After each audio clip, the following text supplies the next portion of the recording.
প্রধানমন্ত্রী সূর্য ঘরের সুবিধা নিন। 100 ইউনিটে 30,000 টাকা, 200 ইউনিটে 60,000 টাকা।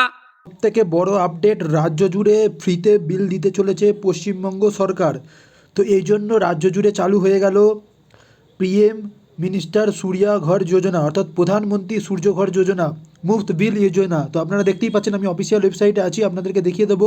এখানে লেখা আছে পিএম মিনিস্টার সূর্যা ঘর যোজনা বা মুফত বিল। আছি অফিসিয়াল ওয়েবসাইটে পিএম প্রাইম মিনিস্টার সূর্য ঘর যোজনা মুফত বিল যোজনা, যেখানে দেখতে পাচ্ছেন অর্থাৎ আপনাদের ফ্রিতে বিদ্যুৎ বিল দেওয়া হবে। তো তার ঘোষণা কিন্তু সরাসরি শুভেন্দু অধিকারী করেছেন আজকের যে নন্দীগ্রামে সভা ছিল সেখান থেকে। তো আপনারা সকলে জেনে যাবেন, এর আবেদন কিন্তু করা যাচ্ছে কোথায়? আপনারা যে জনকল্যাণ শিবির হচ্ছে সেই ফর্মেও কিন্তু আপনারা আবেদন করতে পারবেন। তো আপনি প্রথমে যে শুভেন্দু অধিকারী যেটা অ্যানাউন্স করেছে সেটা আপনাদেরকে প্রথমে দেখিয়ে যারা দিচ্ছি। ইলেকট্রিকের বিল দিতে পাচ্ছেন না, তারা প্রধানমন্ত্রী সূর্য ঘরের সুবিধা নিন। 100 ইউনিটে 30,000 টাকা, 200 ইউনিটে 60,000 টাকা, 300 ইউনিট সৌর প্ল্যানে 78,000 টাকা ভারত সরকার আমাদের মাধ্যমে আপনাকে দেবে। সোলার প্লেট লাগান, ইলেকট্রিকের বিল আর আপনার কাছে আসবে না।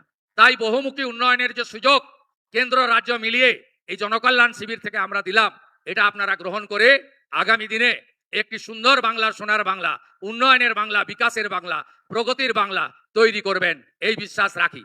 নন্দীগ্রাম কেন্দ্রিক একাধিক উন্নয়নের কাজ আমরা নিচ্ছি। আমরা এখানে কৃষকদের ক্ষেত্রে, পানীয় জলের ক্ষেত্রে, রাস্তাঘাটের ক্ষেত্রে, বিদ্যালয়। তো বন্ধুরা, পিএম যে সূর্যঘর যোজনা যেটার কথা বলা হলো, শুভেন্দু অধিকারী এইমাত্র ঘোষণা করলেন, আমরা ভিডিওতে দেখলেন।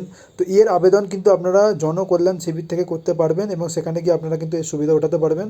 তো বেসিক্যালি এটা এমন কিছু মানুষদের জন্য যারা বিল দিতে পারছেন না, যে কোনো কারণেই হোক, তাদের পারিবারিক সমস্যার জন্য বা তাদের আর্থিক সমস্যার জন্য, তাহলে তারা কিন্তু সেই যোজনা সুবিধা নিয়ে বাড়ির ওপর সোলার প্যানেল বসাতে পারে। তো মেন জিনিসটা হলো এই যে আপনি যদি আবেদন করেন এবং আবেদন অ্যাপ্রুভ হয়, এটা কিন্তু গভর্নমেন্টের মাধ্যমে যে টাকাটার কথা বলা হচ্ছে সেটা কিন্তু আপনাকে দিতে হবে না, গভর্নমেন্টেরই আপনাকে কিন্তু টাকাটা দেবে। এবার কত ইউনিট অনুযায়ী কত টাকা লাগবে সেটা কিন্তু ঘোষণা করে দেওয়া হয়েছে। তো আপনি বিস্তারিত কিন্তু ওই জনকল্যাণ ক্যাম্পে গিয়ে জিজ্ঞেস করতে পারেন।